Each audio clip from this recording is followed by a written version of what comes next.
Thank you, Mr. Chairman.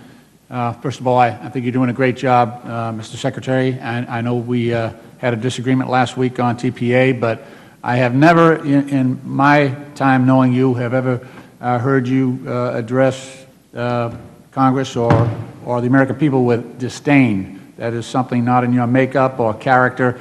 And reverence would be more like it. That's right. That's right. And a desire to serve. So I appreciate that. You're a good man. We don't always agree, but I honestly believe you have the best interest of the American people at heart. And the administration is lucky to have you. I want to focus on a situation here. When a bank is convicted of a felony, or a bank pleads guilty to a felony, we have laws in place. Congress has put forth some laws that says when they're guilty of these crimes, we remove some privileges that they have. One of those privileges that they have is that of a well-known issuer, a WIXI, well-known issuer, and so well-known seasoned issuer. And so we had a recent bout of guilty pleas by big banks, both in connection with LIBOR and also with the FX manipulation of dollar-euro exchange rates. So normally those banks should be penalized by removing that WIXI designation, which allows them, off-the-shelf registration and other privileges. But what's happened is that I believe the Secretary of Labor, Perez, is the one that grants these waivers. I'll give you, for instance, in the latest round of SEC waivers, Barclays just received their third WIXI waiver since 2007. Citigroup has triggered a disqualification 5 times in the last 9 years, and every single time we give them a waiver. We don't penalize them. So there's no difference in how they operate because we give them a waiver after they plead guilty. UBS just received its 7th WIXI waiver since 2008.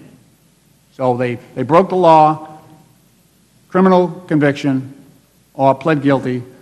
J.P. Morgan Chase received its 6th WIXI waiver since 2008, and the Royal Bank of Scotland received its 3rd WIXI waiver since 2013.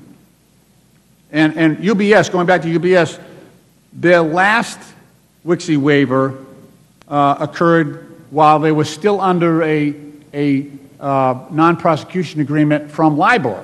So they immediately failed. So the penalties that Congress has put in place don't happen because SEC has given them waivers. I'm just wondering if giving these waivers continually and not punishing these banks is a moral hazard. Is it causing them to behave just as they always have been? Because it seems that way from me.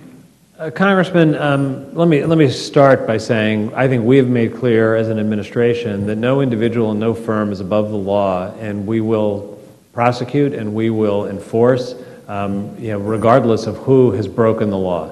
Secondly, the violations of law that are behind these actions are very serious.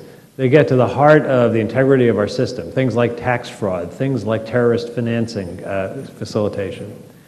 I think that if you look at the prosecutions, if you look at the settlements, the numbers have been very large, and there's no question but that firms have been held accountable. But the penalty falls on the shareholders. The penalty doesn't go to any of the individuals who were involved here, and these banks continue to operate. Yeah, you're right. There were $2.5 billion in fines, but they just keep on doing what they've been doing. And I have people in my district that are convicted of far smaller crimes, and they do serious time.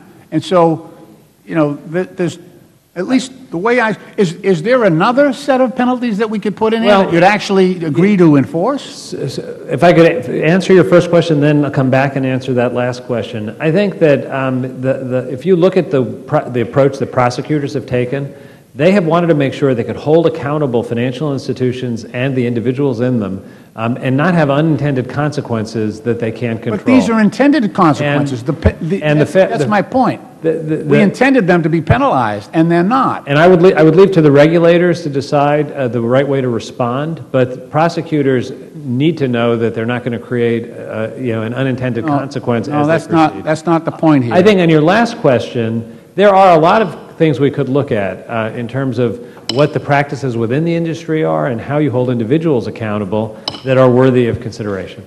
Time of the gentleman has expired.